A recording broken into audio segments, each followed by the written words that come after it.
Happiness. Where does happiness come from? Are you happy or are you pretending to be happy? Let's talk about that. First off, where does happiness come from? It comes from within. It's something that you feel inside. Okay, great. How do you get there? Well, everybody's got their own path. Everybody's got their own journey. Some people find it through religion. Some people find it through helping other people. Some people find it through connecting with nature.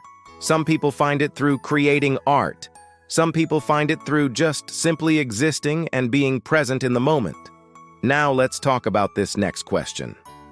Are you happy or are you pretending to be happy? I've walked through most of my life pretending to be happy. And no, I'm not looking for sympathy. I'm looking for understanding. What I mean by this is when I was younger, I was dealing with a lot of inner demons. Okay? I was going through a lot of stuff. I was dealing with issues around self-worth, around self-value, around insecurities, things that were holding me back from being able to really enjoy life. And instead of addressing them, instead of working on myself, I did what most people do. I hid it. I pretended I was fine. I put on a mask and I went out into the world and I acted like everything was okay, when on the inside I was dying. I was struggling. And I think a lot of people can relate to that feeling, that struggle. That feeling of having to put on a mask and pretend to be something that you're not because you don't want people to know your weaknesses.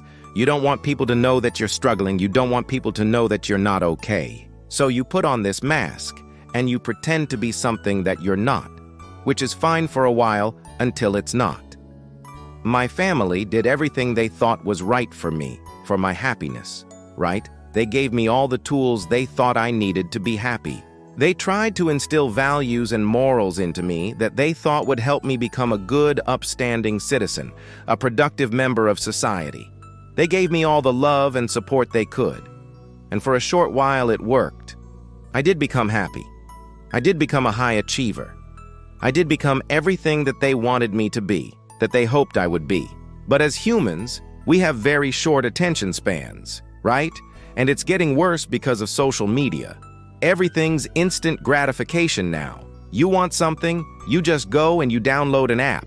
You want to learn something, you can just watch a couple of videos on YouTube.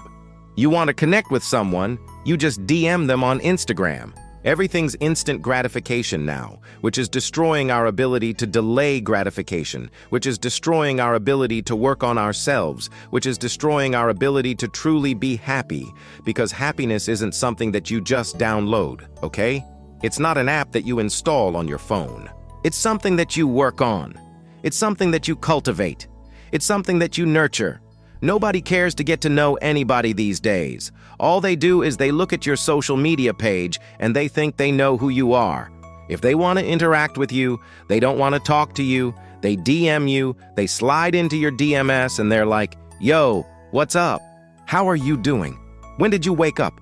I know exactly what you're thinking. I know what you're doing. I know what you're gonna do this weekend. I know who you're gonna hang out with because I've seen your Instagram post. I've seen your Facebook post. I've seen your TikTok videos. I know who you are."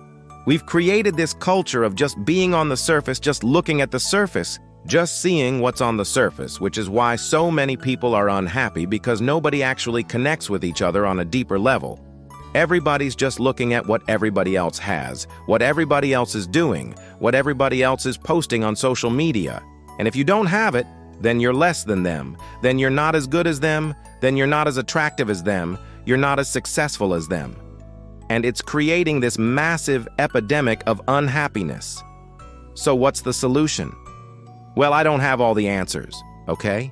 But what I do know is that we need to start by addressing our own issues, addressing our own demons, addressing our own struggles. We need to start by being willing to be vulnerable, to be open, to be honest about who we are, about what we're going through, because that's the only way we're going to be able to connect with others. And if we can connect with others on a deeper level, then maybe, just maybe, we can start to build a community of people who are truly happy, who are truly fulfilled, who are truly living life to the fullest.